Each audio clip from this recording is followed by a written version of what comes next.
நகைச்சுவை சொன்னால் மட்டும் மக்கள் கைத்தட்டுவார்கள் என்றிருந்த மேடைகளில் நல்ல தமிழை சொன்னாலும் கைத்தட்டு வாங்கலாம் என்பதை நிரூபித்துக் கொண்டிருக்கக்கூடிய நடுவர் அவர்களை வணங்கி, நடுவர் அவர்களை இப்போ உங்களை வணங்கணும்னு சொன்னா ஆண்களுடைய உழைப்பு நாங்க வரணும்.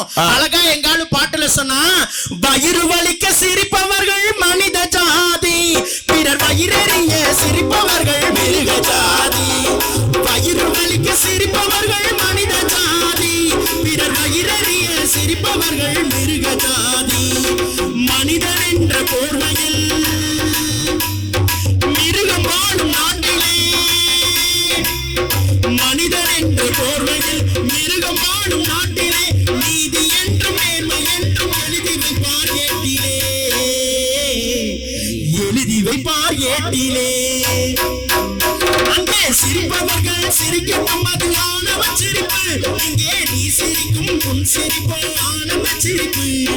நல்ல தீர்ப்பை நடுவர் கூறும் நேரம் வரும்போது, நல்ல தீர்ப்பை நடுவர் கூறும் நேரம் வரும்போது, அங்கே சிரிப்பவர் யார் அழுபவர் யார் தெரியும் போது என்று உங்களையும் வாழ்த்தி வணங்கி, நன்றிப்பா. கான மகிழோசை, களத்து மணி நெல்லோசை, வாழை இலையோசை, வஞ்சியற்கை மத்தோசை, இந்த அத்தனை ஓசை விடவும் சிறப்பான ஓசை இந்த செங்காலிப்பாளைய மக்களுடைய கைத்தட்டல் ஓசைதான் என்பதை நிரூபித்து அமர்ந்திருக்கக்கூடிய மக்களுக்கு என்னுடைய வணக்கங்களை தெரிவித்துக் கொண்டு, சபாஸ் நடுவர் அவர்களே, சொல்லுங்க. எத்தனை தொழில் இந்த உலகத்தில் இருந்தாலும் செய்யும் தொழிலெல்லாம் சீர்தூக்கி பார்த்தின் நெய்யும் தொழிலுக்கும் வேளாண் தொழிலுக்கும் நிகரில்லைன்னு சொல்வாங்க.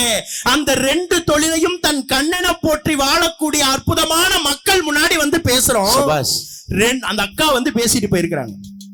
நடுவர் அவர்களே, எவ்வளவு அற்புதமா பேசுனாங்க அக்கா.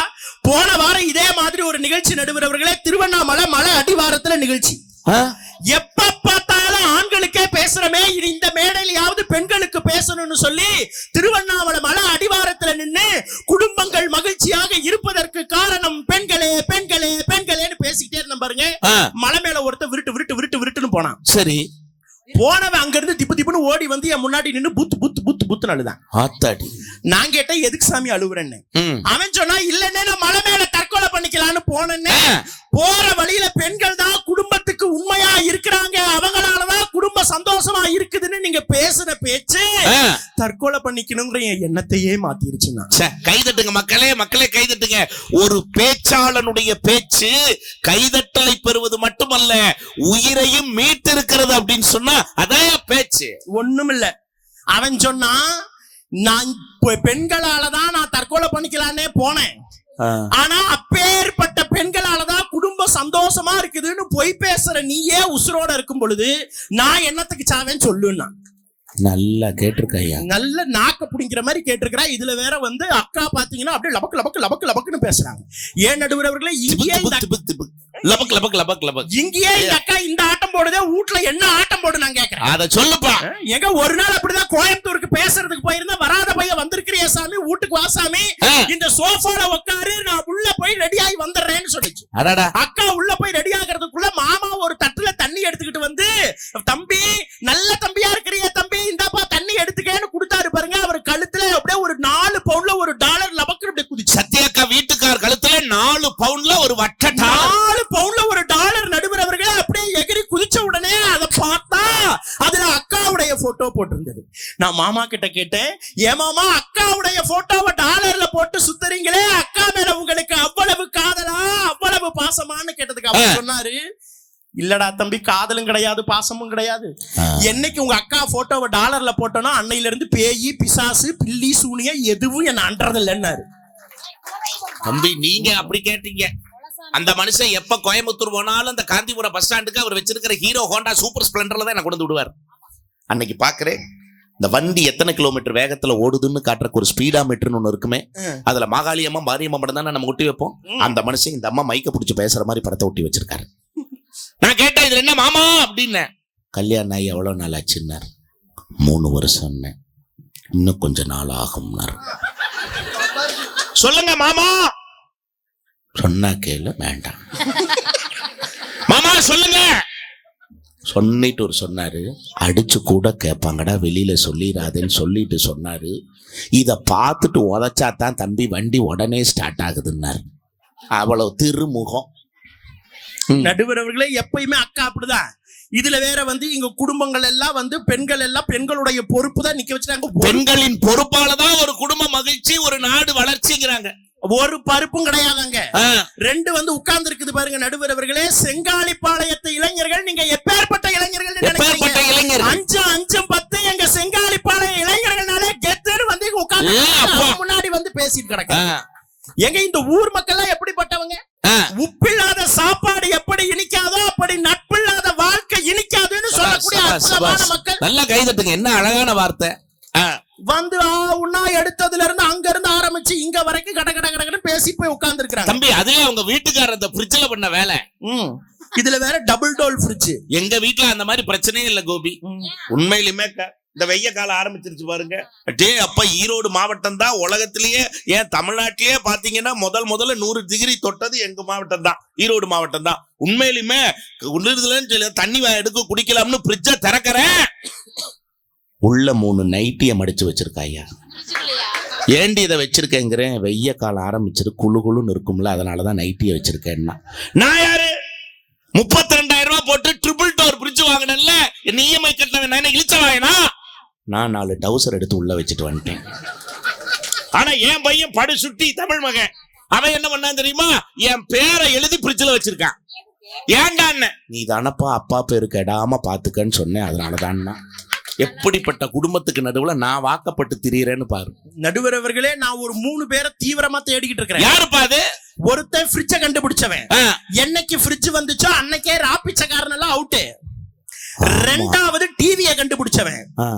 அன்னைக்கு எங்க பக்கத்து வீட்டக்கா உட்காந்து டிவிய பாத்துக்கிட்டே இருந்திருக்குது. அந்த பக்கமா போன எலி ஒண்ணு லபக்குற வாய்க்குள்ள போயிடுச்சு. ஆத்தாடி, எம்மா பெரிய வாய். பையன் என்ன பண்ணிருக்கிறான்? டாக்டருக்கு போன் போட்டு, டாக்டர் டாக்டர் எங்க அம்மா வாய்க்குள்ள எலி போயிடுச்சு, தயவு செய்து கிளம்பி வாங்கன்னு சொல்லியிருக்கிறான்.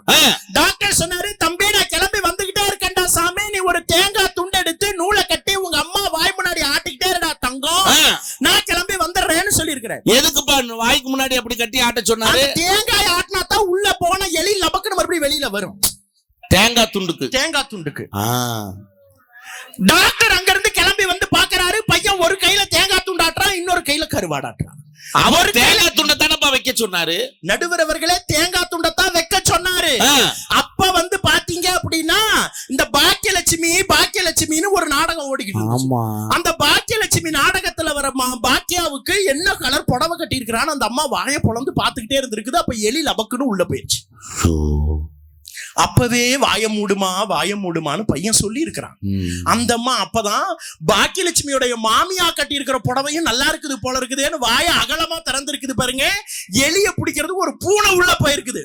பையன் எலிய பிடிக்க தேங்காயும் பூனைய பிடிக்க கருவாடா ஆட்டிக்கிட்டு இருந்திருக்கிறான். இதுல வேற இதுங்கெல்லாம் வந்து குத்து விளக்கை ஏத்தி வச்சு நேரத்துல அந்த வாய்க்குள்ள எலியும் போயிருக்கு, அதை தாண்டி பூனையும் போயிருக்குன்னா அது என்ன வாயா, அது கால வாயா? நான் கேட்கிறேன் தெரியாம. நடுவர் அவர்களே, எல்லாம் வாய்க்காலாட்டம் தான் கிடக்கு. நடுவர் அவர்களே, இப்ப டிவி முடிஞ்சு ஃப்ரிட்ஜ் முடிஞ்சிருச்சா, 3வதா நைட்டிய கண்டுபிடிச்சவன தேடிக்கிட்டு இருக்கிறேன். நைட்டி என்பது இரவில் போடுவதற்காக கண்டுபிடிக்கப்பட்ட உடை, இரவு ஆடை. ஆமா, அது இரவு ஆடை.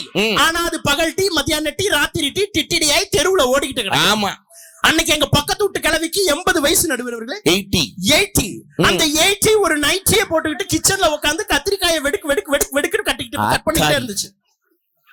அப்படி கட் பண்ணிக்கிட்டே இருந்த பொழுது கரெக்டா பாத்தீங்கன்னா அவங்க வீட்டுல சிலிண்டர் காலியா இருந்திருக்குதுன்னு சொல்லி புக் பண்ணி இருக்காங்க. சிலிண்டர் வைக்கிறதுக்கு சிலிண்டர்காரன் ஒரு ஃபுல் சிலிண்டர் எடுத்துட்டு வந்திருக்கான் வீட்டுக்குள்ள. சரி, கரெக்டா ஃபுல் சிலிண்டரை வச்சுட்டு காலி சிலிண்டர் எடுக்கலாம்னு சொல்லி போகும்பொழுது கரண்ட் கட் ஆயிருச்சு. அடாடா, இந்த அம்மா சகப்பு கலர் நைட்டி போட்டு கட் பண்ணிக்கிட்டே இருந்துச்சு பாருங்க.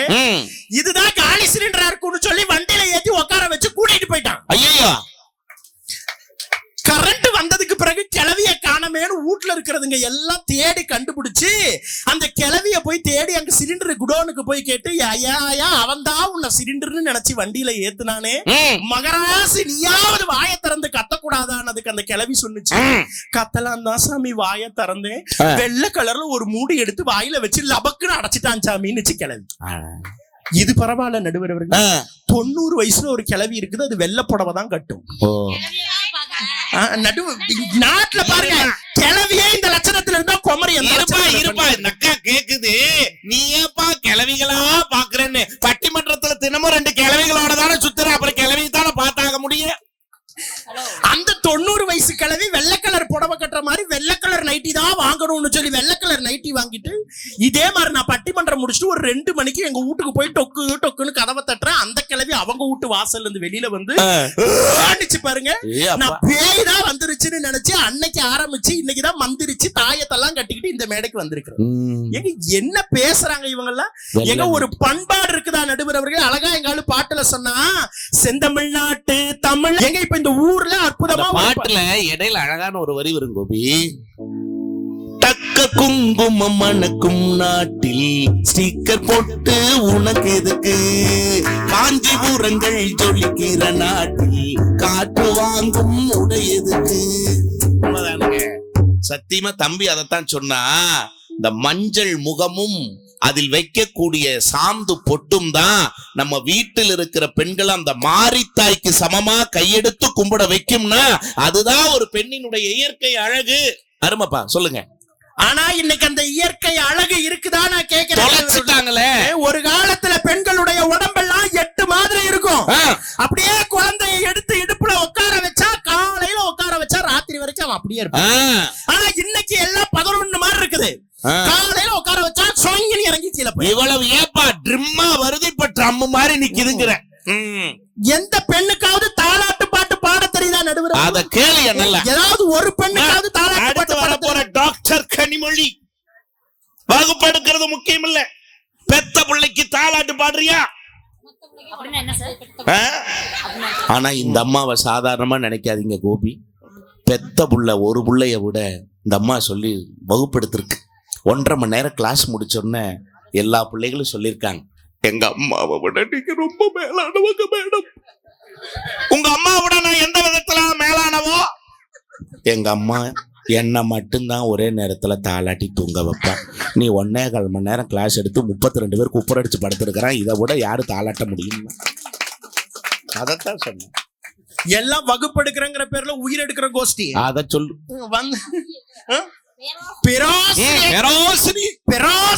இது எப்படி இருக்கு தெரியுமா? 2000 3000 போய் நிக்க வேண்டியதான்.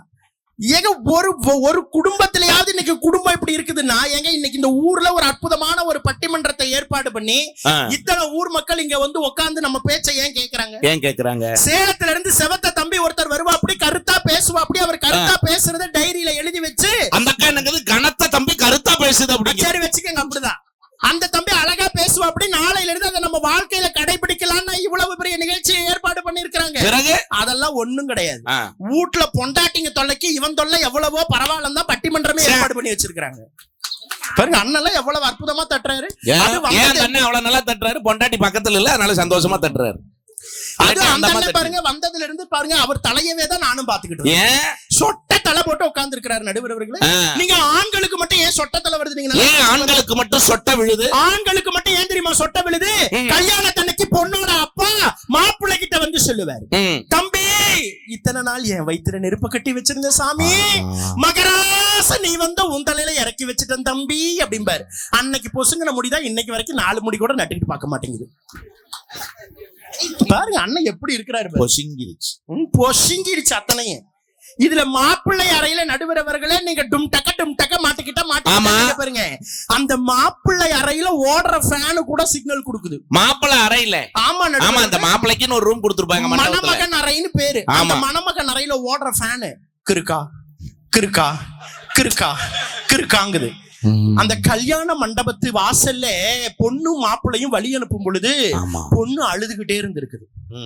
பொண்ணுடைய தம்பி கேட்டிருக்கிறான் தாத்தா கிட்ட, தாத்தா தாத்தா அக்கா ஏன் தாத்தா அழுவுதுன்னு இருக்கிறான். தாத்தா சொன்னாரு, கவலைப்படாதரா தம்பி, அக்கா இன்னைக்கு மட்டும்தான் அழுகும், நாளையில இருந்து மாமா அழுகிறதுக்கு ஆரம்பிச்சிருவான்னு இருக்கிறான். ஆமா 1ஆம் தேதியில இருந்து 10ஆம் தேதி வரைக்கும் தான் அத்தனை அத்தானும் அத்தான் அத்தான் அத்தான் அத்தான் குடிங்க தான் அத்தான் டீ குடிங்க தான். 10ஆம் தேதி சம்பள கவர் தீர்ந்த பிறகு அத்தனை அத்தானும் செத்தான். ஒரு காலத்துல பிறந்த குழந்தைகள் எப்படி நடுவர்களே பிறந்துச்சு? எப்படி நாட்டுல நிறைய பக்தி இருந்த காரணத்தினால பிறக்கிற குழந்தை எல்லாம் சிவா சிவா சிவா சிவா சிவா சிவா அழுதுகிட்டே பிறந்து. உண்மை உண்மை உண்மை. அடுத்து நாட்டுல உணவு பஞ்சம் அதிகம் வந்த காரணத்தினால நாட்டுல பிறக்கக்கூடிய குழந்தைகள்லாம் பூவா பூவா பூவா பூவா பூவா பூவான்னு அழுதுகிட்டு. இன்னைக்கு பெண்கள் எப்ப எல்லாரும் பணத்தை நோக்கி ஓட ஆரம்பிச்சாங்களோ பிறக்கக்கூடிய குழந்தை கூட எப்படி தெரியுங்களா அழுகுது? ரூவா ரூவா ரூவா ரூவா ரூவா ரூவா ரூவா ரூவா ரூவா ரூவா. எங்கப்பா பெத்த எடுக்கிறாங்க? டாக்டர் 12 to 12:15 நல்ல நேரம் எடுத்து கொடுத்துருங்கிறாங்க. அதுக்கு ஜோசிகர் ரெடியா 4 டைம் வச்சு கொடுக்குறாரு. இந்த 4ல எது ஒர்க் அவுட் ஆகுதோ சூஸ் த பெஸ்ட் ஆப்ஷன். என்னமோ இந்தியா சில்க் ஹவுஸ் பர்ஸ்ல இருந்து பணம் எடுத்து கொடுக்குற மாதிரி எடுத்து கொடுக்குறாங்க. ஆனா சொல்றதெல்லாம் பாருங்க, நாங்கள் எல்லாம் 10 மாதம் பிறக்கவில்லையா? நடுவர் அவர்களே, பிரசவ வலி கொடுமையானதுதான் சொல்லல. ஆனா அந்த பிரசவ வலியை விட கொடுமையான வலி எது தெரியுமா? தன்னுடைய பெற்ற பிள்ளை ஒரு பொருளை கேட்கும் பொழுது அதை வாங்கி கொடுக்க முடியாத நிலையில ஒரு அப்பா இருக்கிறானே, அந்த வலி பிரசவ வலியை விட 1000 மடங்கு கொடுமையான. நீங்க சாதாரணமா நினைச்சிடக்கூடாது. இல்ல, உண்மை கோபி. நான் பார்த்திருக்கேன். எங்க பெருந்துறையில ஒரு பெரிய கடை, துணிக்கடை. மகளை கூட்டிட்டு வந்தார் அப்பா. மகளுக்கு பிறந்த நாள் அம்மாக்கா. அந்த பிள்ளைக்கு 12வது என்னமோ பிடிக்கிறா. எல்லா ட்ரெஸ்ஸும் அம்மாவும் வர்றா, அப்பாவும் வந்தாங்க. இந்த ட்ரெஸ்ஸை பார்த்துட்டே வந்ததுல இந்த ட்ரெஸ் வேணும். அந்த ட்ரெஸ்ஸில் விலைய பார்த்தா நம்ப மாட்டீங்க, 11,000 ரூபா போட்டிருந்தது. ஆனால் அந்த ஆள்கிட்ட இருந்தது எவ்வளோ தெரியுமா? வெறும் 7,000 ரூபா தான் இருந்துச்சு. சாதாரண கூலி வேலை செய்கிறவன் தான். ஆனால் மிச்சம் 5,000 ரூபாய்க்கு எங்கே போகிறது?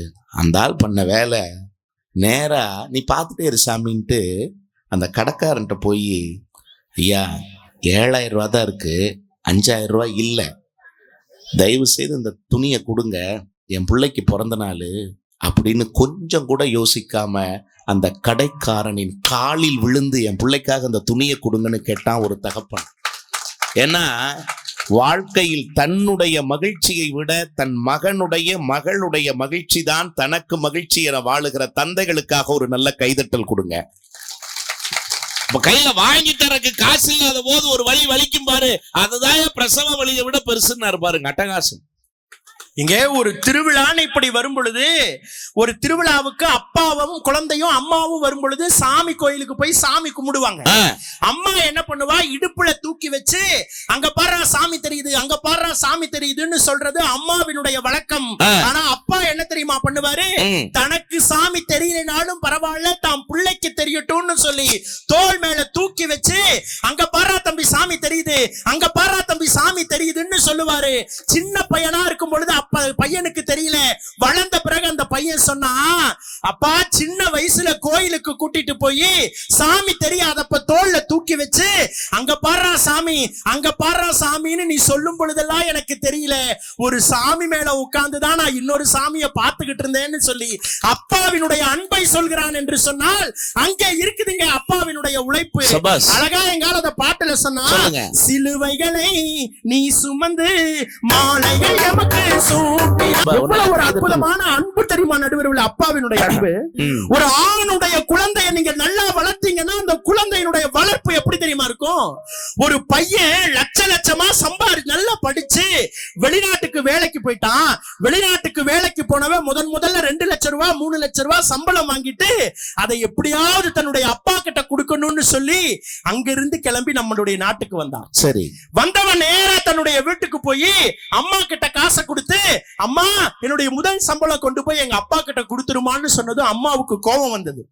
ஏண்டா தம்பி, உன்னை கஷ்டப்பட்டு படிக்க வச்சவர் அவருடா, அவர் கையில நீ போய் காசை கொடுடான்னு சொன்னப்ப அந்த பையன் என்ன தெரியுமா சொன்னா, அம்மா சின்ன வயசுல எனக்கு ஏதாவது சாப்பிடணும்னு தோணும், அப்பா கிட்ட போய் அப்பா காசு கொடுங்கப்பான்னு கேட்பேன், அப்பா காசை இப்படி கொடுப்பாரு, என் கை இப்படி இருந்துச்சு. பள்ளிக்கூடத்துக்கு படிக்க போனோமா, நோட்டு வாங்கணும்னு சொல்லி அப்பாட்ட போய் காசு கேட்டேன், அப்பா காசு கொடுக்கும் பொழுது அப்பாவினுடைய கை மேல இருந்துச்சு, வாங்குற என் கை கீழே இருந்துச்சு. சரி, காலேஜுக்கு போனோமா, காலேஜுக்கு போகும்பொழுது ஒரு பைக் வாங்கணும்னு ஆசைப்பட்டு அப்பாட்ட போய் காசு கேட்டேன், அப்பையும் அப்பா கொடுக்கும் பொழுது அப்பாவுடைய கை மேல இருந்துச்சு, என் கை கீழே இருந்துச்சு. இன்னைக்கு நான் லட்சமா சம்பாதிக்கிறேன், அப்பாட்ட கொண்டு போய் கொடுக்கணும்னு எனக்கும் ஆசைதான். ஆனா அப்பாட்ட கொண்டு போய் கொடுக்கும் பொழுது என் கை மேல இருக்கும், எங்க அப்பா கை கீழே வந்துடும். ஒரு நாளும் என் அப்பாவினுடைய கையை கீழே வருவதற்கு நான் விடமாட்டேன்னு ஒரு பையன் சொல்றானே, அங்க இருக்குதுங்க எங்க ஆண்களுடைய உழைப்பு. நடுவர்களே, எவ்வளவு அழகா அதை கூட எங்க பாட்டுல எப்படி தெரியுமா சொன்னா, அழகா சொன்னா, அன்னை ஊற்றிய பிடி சோன்று ஆயுள் முழுக்க பசி மருந்தும், அன்னை ஊற்றிய பிடி சோன்று. நல்ல ஒரு கைதட்டல் கூட. என்னன்னா, பாண்டவர் பூமிங்கிற படம் இயக்குனர் சேரன் எடுத்த படம். அதை விட அழகு என்னன்னா, அதனுடைய இசை பரத்வாஜ், அதனுடைய வரிகள் ஸ்நேகனுடைய அற்புதமான வரிகள்.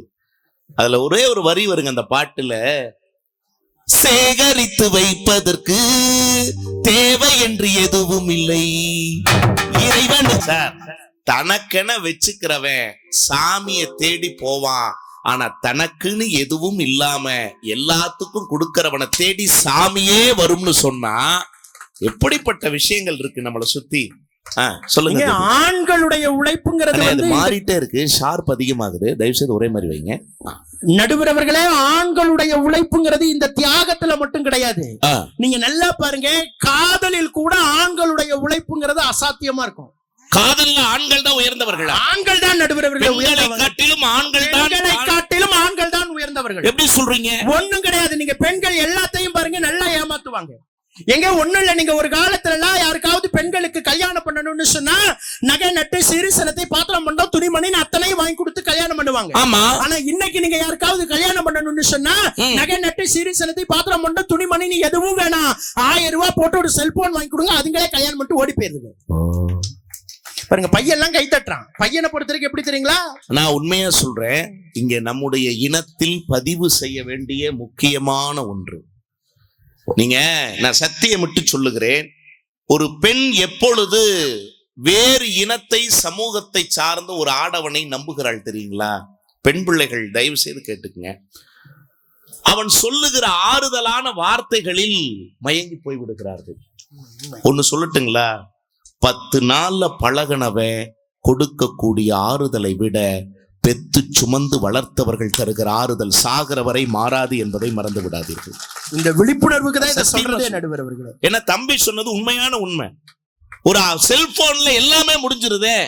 ஒரே ஒரு செல்போன் எத்தனை பேருடைய வாழ்க்கையை சீரழித்து இருக்கிறது. ஏன்னா இது நகைச்சுவைக்காக மட்டுமான பட்டிமன்றம் அல்ல அன்பிற்குரியவர்களே. ஆங்கரை பைரவி என்கிற ஒரு கவிஞன் சும்மா 10வது தான் படிச்சான். என்ன எழுதுனா தெரியுங்களா? இதே மாதிரி செல்போனால ஒரு புள்ள கல்யாணம் பண்ணிட்டு போயிட்டா, விருப்பமானவனுடன் போயிட்டா, அப்ப அழுதுகிட்டு இருக்கிறான், ஆத்தா அழுதுகிட்டு இருக்கிறா. இத ஒரு கவிதையில் எழுதுனா என்ன தெரியுங்களா? சும்மா 50 வரி இல்ல, 5 வரியில் எழுதுனா, செல்லும் கொடுத்து செல்லமும் கொடுத்து வளர்த்த மகள் இப்பொழுது தொடர்பு எல்லைக்கு அப்பால் எழுதுனா. யோசிச்சு பாருங்க. நான் மீண்டும் சொல்றேன், கல்யாணம் செய்யறது தப்பில்லைங்க, கண்ணீரை மறந்து கல்யாணம் செய்யறது தப்பில்லைங்க. ஆனால் பெற்றோர்களின் கண்ணீரோடு கல்யாணம் செய்தால் ஆயுள் வரைக்கும் அழுது கொண்டே இருக்க வேண்டிய சூழ்நிலை வரும். அது சத்தியம். ஏன் தெரியுங்களா? அடுத்தவர்களை அள வைத்து நாம் ஒரு இன்பத்தை பெற நினைப்பது என்பது வாழ்நாளில் நாமே ஒரு படுகுழியில் விழுவதற்கு சமம் என்பதை தயவு செய்து மறந்து விடாதீர்கள். தாம் பிள்ளைக்கு நல்ல ஆடை எடுத்து கொடுக்கணும்னு நினைக்கிற ஒரு அப்பனால, தன் பிள்ளைக்கு நல்ல வேலை வாங்கி கொடுக்கணும்னு நினைக்கிற ஒரு அப்பனால, தான் பிள்ளைக்கு நல்ல சாப்பாட்டை சமைச்சு கொடுக்கணும்னு நினைக்கிற ஒரு அம்மாவால தான் பிள்ளைக்கு நல்ல வாழ்க்கை துணையை தேர்ந்தெடுத்து கொடுக்கணும்ங்கிற தெரியாதா? யோசிங்க. யாரோ காட்டுகிறான், செல்போன்ல எவனோ வந்து சாப்பிட்டியான்னு கேக்குறீங்களே. வீட்டுல அம்மா, சத்தியமா சொல்றேன், எல்லா அம்மாக்களின் தேசிய கீதம் என்ன தெரியுமா? என் புள்ள பசிதாங்க மாட்டான். எல்லா அம்மாக்களின் தேசிய கீதம் என்ன? என் புள்ள பசிதாங்க மாட்டான். ஏன்னா நான் வாத்தியாருங்க. இதே பெருந்துறை கொங்கு வேளாளர் மேல்நிலை பள்ளியில 20 ஆண்டு காலம் நான் தமிழாசிரியராக பணியாற்றி வருகிறேன். சத்தியமா சொல்றேன். இன்னைக்கு நாங்க மட்டும் இல்ல, 137 ஆசிரிய பெருமக்கள் அந்த பள்ளியில் பணிபுரிகிறோம். 3200 குழந்தைங்க படிக்கிறாங்க. 43 வருஷமா அந்த பள்ளிக்கூடம் நடக்குது. இதே மேடையில சொல்றேன், வேற எந்த இனமாக இருந்தால் அந்த இனத்தவர்கள் மட்டும்தான் அந்த பள்ளிக்கூடத்துல பணிபுரியணும்னு அந்த கம்யூனிட்டிக்கு மட்டும்தான் பிரியாரிட்டி கொடுப்பாங்க. அந்த கம்யூனிட்டியை சேர்ந்தவங்க மட்டும்தான் வேலையில் இருக்கணும்பாங்க. ஆனால் எங்கள் கொங்கு வேளாளர் கல்வி நிறுவனத்தில் இஸ்லாமியர்கள் பணிபுரிகிறார்கள், கிறிஸ்துவர்கள் பணிபுரிகிறார்கள், கவுண்டர் இனத்தை சாராத எத்தனையோ வேற்று இனத்தவர்கள் பணிபுரிகிறார்கள். எங்க கரஸ்பாண்டன்ட் சார்ட்ட கேட்டேன், எப்படிங்க சார், எப்படிங்க நான் முடியுதுன்னு ஒரே வார்த்தை சொன்னாரு, எல்லாரும் நல்லா இருக்கணும்னு நினைக்கிறவன் தான்டா கவுண்டர்னாரு. எல்லாரும் நல்லா இருக்கணும்னு நினைக்கிறவன் தான்டா கவுண்டன். ஆனா அந்த கவுண்டன் நல்லா இருக்கணும்னு எவனா நினைக்கிறானா? அதை மட்டும் பாத்துக்கங்க, அவ்வளவுதான் விஷயம். அது பாருங்க ஐயா சொல்றாரு. ஆனா எல்லாரும் நல்லா இருக்கணுங்க. அடுத்தவன் வாய்க்கு உணவு தருகிற வம்சம் என்னைக்குமே நல்லா இருக்கும்ங்கிறதுல எந்த மாற்று கருத்தும் இல்ல. பேசுங்க தம்பி. நடுவர் அவர்களே, இப்பேற்பட்ட இந்த காதல்ல கூட பாத்தீங்கன்னு சொன்னா பெண்களுடைய காதலுக்கும் ஆண்களுடைய காதலுக்கும் ஒரு வித்தியாசம் உண்டு. சொல்லுங்கம்மா. பெண்களுடைய காதல் எப்படிப்பட்டது தெரியுங்களா? எவன் கூட வாழ்ந்தா நாம நல்லா இருப்போம்னு நினைக்கிறது பெண்களுடைய காதல். எவன் கூட வாழ்ந்தா நாம நல்லா இருப்போம்னு நினைக்கிறது பெண்கள் கூட காதல். அவ எவன் கூட இருந்தாலும் நல்லா இருக்கட்டும்டான்னு நினைக்கிறது தான் எங்க பசங்களுடைய காதல். நடுவர் அவர்களே, அதை மாத்திரக்கூடாது. நான் இந்த பையன்கள்ட்ட கேட்பேன், காலேஜ் பையன் எல்லாம் பேச போகும்போது, ஏண்டா ஃப்ரெண்ட மச்சாங்கிறீங்களே என்னடா அர்த்தம்னு. அப்படின்னு என்ன அர்த்தம்? அவன் தங்கச்சிய நீ காதலிக்கலாம்ங்கிறக்காக மச்சாங்கிறியான்னு செருப்புல அடிச்ச மாதிரி ஒருத்தன்ட்ட சொன்னா, என்னன்னு அப்படி சொல்றீங்க? அவன் தங்கச்சிய நான் காதலிக்கலாம்ங்கிறக்காக நான் மச்சான்னு சொல்லல. என்ன அர்த்தம் தெரியுங்களா? அவன் மனைவிய அவன் காதலிய நான் தங்கச்சியா நினைக்கிறதுனாலதான் அவனை மச்சான்னு கூப்பிடுறேன்னா. என்ன பண்பாடு சார் நான் கேக்குறேன். நல்ல விஷயங்கள் எவ்வளவு இருக்கு நாட்டுல, நல்ல விஷயங்கள். நடுவர் அவர்களே, ஒரு டாக்டர் மக்கள் கிட்ட நோய் நிறைய இருக்கணும்னு நினைப்பாரு. ஒரு வக்கீல் மக்கள் கிட்ட நிறைய பிரச்சனை இருக்கணும்னு நினைப்பாரு. இப்படி ஒவ்வொருத்தரும் பாத்தீங்கன்னா மக்கள் கிட்ட ஏதாவது ஒரு கோளாறு இருக்கணும்னு நினைப்பாங்க. ஆனால் என்னுடைய நண்பன் எப்பவும் நல்லா இருக்கணும்னு நினைக்கிற ஒரு உயிர் இருக்குதுன்னு சொன்னா அது நட்புங்கிற உறவால வந்த நண்பனால மட்டும்தான் நடுவர்களே முடியும். எல்லாரும் சொல்லுவாங்க நல்ல நட்பு கெட்ட நட்புன்னு. நடுவர் அவர்களே, நட்புல நல்ல நட்பு கெட்ட நட்புலாம் கிடையாது. நட்புனாலே அது நல்லதுதான். அதனாலதான் எங்க பசங்க நட்புக்காக உயிரையே கொடுப்பாங்க. நடுவர் எவ்வளவு அற்புதமான விஷயம் தெரியுமா நட்பு? எங்க சொந்த அக்காவுக்கு திருமணம். ஒரு அழகா ஒரு கவிஞர், அக்காவுக்கு திருமணம், பத்திரிகையில் பெயர் போடவில்லை என்று சொந்தக்காரர்கள் அத்தனை பேரும் வந்து சண்டை போட்டார்கள். அக்காவுக்கு திருமணம், பத்திரிகையில் பெயர் போடவில்லை என்று சொந்தக்காரர்கள் எல்லாம் வந்து சண்டை போட்டார்கள். உயிருக்கு உயிராக இருக்கக்கூடிய என் நண்பன் மட்டும்தான் உறவினர்கள் வந்து சாப்பிட்ட எச்சில் இலையை எடுத்து போட்டான்னு நண்பனை உயர்த்தி இந்த உலகம் பேசுகிறது சொன்னா, அப்பேற்பட்ட உறவுக்கு உயர்ந்தது நட்பு. நடுவர் அவர்களே, அந்த நட்பு கூட நீங்க ஆண்கள் கிட்ட தான் அழகா பார்க்கலாம். உண்மையா கோபி, நல்லா கைதட்டுங்க. நல்ல நண்பர்கள் எல்லாருக்கும் இருக்கு இந்த உலகத்துல. அம்மா அப்பா இல்லாதவங்க இருக்காங்கல்லப்பா, உறவுகள் இல்லாதவங்க இருக்காங்கல்ல. அம்மா அப்பா இல்லாதவன் இருப்பான், உறவுகள் இல்லாம யாராவது இருப்பான். ஆனா நண்பன் இல்லாதவன் எவனுமே இருக்க மாட்டான் அப்படின்னு சொன்னா அதான் நட்புக்கான விஷயம். பாடுங்க. அற்புதமான விஷயம் நடுவர்களே அந்த நட்பு. நீங்க நிறைவா ஒரு ரெண்டு செய்தியை சொல்லி பேச்ச நிறைவு செய்யறேன். ஒரு குடும்ப வாழ்க்கையில எல்லாரும் நீங்க நினைக்கிறீங்க நகை நட்டு கொடுக்கணும், பட்டு கொடுக்கணும், பணம் காசு துட்டு கொடுக்கணும்ட்டு.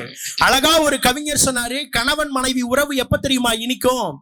நகை நட்டு கொடுத்தால் இனிக்குமா, பணம் காசு துட்டு கொடுத்தால் இனிக்குமா, காஞ்சி பட்டு கொடுத்தால் இனிக்குமா? இல்லை இல்லை. குடும்ப வாழ்க்கை எப்போது தெரியுமா இனிக்கும்? கணவனும் மனைவியும் ஒருவருக்கு ஒருவர் விட்டு கொடுத்தால் தான் இனிக்கும். எவ்வளவு அழகா சொன்னா. ஒரு வீட்டில் கணவன் ஜெயிக்கிறான் என்று சொன்னால் அங்கே பேய் ஜெயிக்கிறது என்று அர்த்தம். அந்த வீட்டில் மனைவி ஜெயிக்கிறாள் என்று சொன்னால் அங்கே பிசாசு ஜெயிக்கிறது என்று அர்த்தம். எந்த வீட்டில் கணவனும் மனைவியும் ஒருவருக்கு ஒருவர் தோற்று போகிறார்களோ அங்கேதான் தெய்வங்கள் ஜெயிக்கிறது என்று அர்த்தம்னு ஒரு அழகா ஒரு கவிஞன் சொன்னா. இந்த விட்டு கொடுக்கக்கூடிய குணம் இன்னைக்கு கணவன் மனைவி கிட்ட இல்ல, ஆனா கூட பிறந்த அண்ணன் தம்பி கிட்ட இருக்கு. அது அழகா எங்க பாட்டுல சொன்னா, ராஜாக்கள் மாளிகை. நடுவர் அவர்களே, நிறைவா ஒரே ஒரு செய்தி. பெண்கள் எல்லாம் அவங்களுடைய அர்ப்பணிப்பால பொறுப்பால உயர்ந்து நிக்கிறாங்கன்னு சொல்றாங்க. ஒரே அந்த பெண்களை உயர்த்தி பிடிக்கிறதுல எங்களுடைய ஆண்கள் எப்பேற்பட்ட உயர்ந்தவர்கள்னு சொல்றேன் கேளுங்க. அருணிமா சின்ஹான்னு ஒரு பொண்ணு ரயில்வேல ட்ரெயின்ல போய்கிட்டே இருக்கா. ட்ரெயின்ல போயிட்டே இருக்கும் பொழுது ட்ரெயின்ல கொள்ளையடிக்கக்கூடிய கொள்ளையர்கள் அந்த ட்ரெயின்ல ஏறிட்டாங்க. ஏறினவங்க இவகிட்ட இருக்கிற பொருள் எல்லாத்தையும் பறிச்சுட்டு இவளை தள்ளி விட்டுட்டாங்க. தள்ளி விட்ட வேகத்துல அந்த ட்ரெயின்ல மாட்டின அந்த பொண்ணு 10 கிலோமீட்டர் வரைக்கும் அப்படியே அந்த ட்ரெயின் இழுத்துக்கிட்டே போயிருக்கு. அந்த ட்ரெயின் இழுத்துக்கிட்டே போனதுல அவ கால் ரெண்டும் துண்டாய் போச்சு, கை ரெண்டும் துண்டா போச்சு. படுத்த படுக்கையில இருக்கா, மரண படுக்கையில இருக்கா. அவளுடைய தாய் மாமன் போய் பார்க்கறான். தாய் மாமன் போய் பார்க்கும் பொழுது அந்த அருணிமா சின்ஹா கேக்குறா, மாமா என் நிலைமைய பாத்தீங்களா, கையும் இல்ல காலும் இல்ல, இனி இந்த உலகத்துல எதுக்கு மாமா நான் வாழ போறேன்னு சொன்னப்ப அந்த தாய் மாமா அந்த பொண்ணுகிட்ட என்ன தெரியுமா சொன்னாரு? உன் கையும் போய் உன் காலும் போய் உன்கிட்ட உயிர் மட்டும் இருக்குதுன்னா என்ன அர்த்தம்? அந்த கடவுள் இன்னமும் உன்னை வச்சு இந்த உலகத்துல எதையோ உன்னை சாதித்து காட்ட போறாருன்னு ஒரு அர்த்தம் இருக்கு. உன்னால முடியாது, இந்த உலகத்துல எதுவும் இல்ல, உன்னாலையும் சாதிக்க முடியும்னு அந்த பொண்ணுக்கு சொன்னாரு. கையும் காலும் இழந்த அந்த பெண் தான் உலகத்தின் முதல் மாற்றுத்திறனாளி பெண். எவரெஸ்ட் சிகரத்தை ஏறி தொட்டாள்னு சொன்னா எப்பேற்பட்ட சாதனைக்கு சொந்தக்காரி அந்த பெண். அவளை ஊக்குவித்தது எங்கள் ஆண்களுடைய உழைப்பு என்பதை மறந்துடக்கூடாது நடுவர் அவர்களே. அழகா அதை கூட எங்க ஆளு பாட்டுல எப்படி தெரியுங்களா சொன்னா, சொல்லுங்க. கஞ்ச பையன் எல்லாருமே கை இருந்தும் ஊனம், அதை கண்டிருக்கோம் நானும், இதில் யார பார்த்து ஊனம் சொல்றீங்க? கடன் கொடுத்தவன் எதிர வந்தா கடன் பட்டவன் ஊமை, இதை கண்டிருக்கோம் நாம. நடுவர் அவர்களே, இந்த மக்களிடத்தில் ஒரே ஒரு செய்தியை சொல்லி என்னுடைய பேச்சை நான் நிறைவு செய்கிறேன். உங்கள் ஊரில் முதியோர் இல்லங்கள் இருந்தால் அந்த முதியோர் இல்லங்களுக்கு பொன் கொடுங்கள், பொருள் கொடுங்கள், காசு கொடுங்கள், பணம் கொடுங்கள். ஒருபோதும் உங்கள் வீட்டில் இருக்கக்கூடிய அப்பாவையோ அம்மாவையோ தாத்தாவையோ பாட்டியையோ முதியோர் இல்லத்திற்கு கொடுத்து விடாதீர்கள். அவர்கள்தான் நம் பண்பாட்டின் வேர்கள், அவர்கள்தான் நம் வாழ்க்கைக்கான அர்த்தங்கள். அப்பேற்பட்ட சொந்த பந்தங்களை எப்போதும் கட்டுக்கோப்பாக காப்பாற்றுவது ஆண்களுடைய உழைப்பே என்று சொல்லி வாய்ப்பளி நல்ல உள்ளங்களுக்கு நன்றி பாராட்டி விடைபெறுகிறேன். நன்றி, வணக்கம். ஒரு அருமையான பேச்சு, ஒரு ஆற்றலுக்கான ஒரு பண்பாடான பேச்சு. நல்ல ஒரு கைதட்டல் கொடுக்கலாம் அன்பு தம்பிக்கு இன்னும். ஏன்னா நீங்க கை தட்டத்தான் இந்த மாதிரியான செய்திகளை மக்கள் மன்றத்தில் இன்னும் விதைக்க வேண்டும் என்கிற உணர்வு இன்னும் பேச்சாளர்கள் மனதிலே பிறக்கும். உண்மையா நிறைவு செய்திருக்கிறார், மிகச்சிறப்பாக நிறைவு செய்திருக்கிற நல்ல தொடக்கம், நல்ல நிறைவு இந்த அணியில. ஆனா இந்த இடத்துல நானா இருந்தேன்னா சொந்த காசு செலவானாலும் பரவாயில்லன்னு வாடகை பச புடிச்சு சொந்த ஊடு போய் கம்முன்னு படுத்திருப்பேன். நீ போயிடுவேன், போயிடலாம். ஆனா இப்ப வரப்போறாங்க பேராசிரியை ஒரு ராக்கெட் விடுறக்கு கவுண்டவுன் மாதிரி நம்முடைய நிகழ்ச்சியின் நிறைவு பேச்சாளரா இந்த 3 பேரினுடைய பேச்சையும் அப்படி உச்சத்துக்கு கொண்டு போற மாதிரி நிறைவு பேச்சாளராக, விரைவு பேச்சாளராக 15 நிமிடங்களில் நல்ல கருத்துக்களை நானிலத்திற்கு வழங்க நாவுக்கரசியார் அருமை சகோதரிய கனிமொழி அவர்களை உங்கள் கைதட்டலோடு பெண்களின் பொறுப்புணர்வுதான்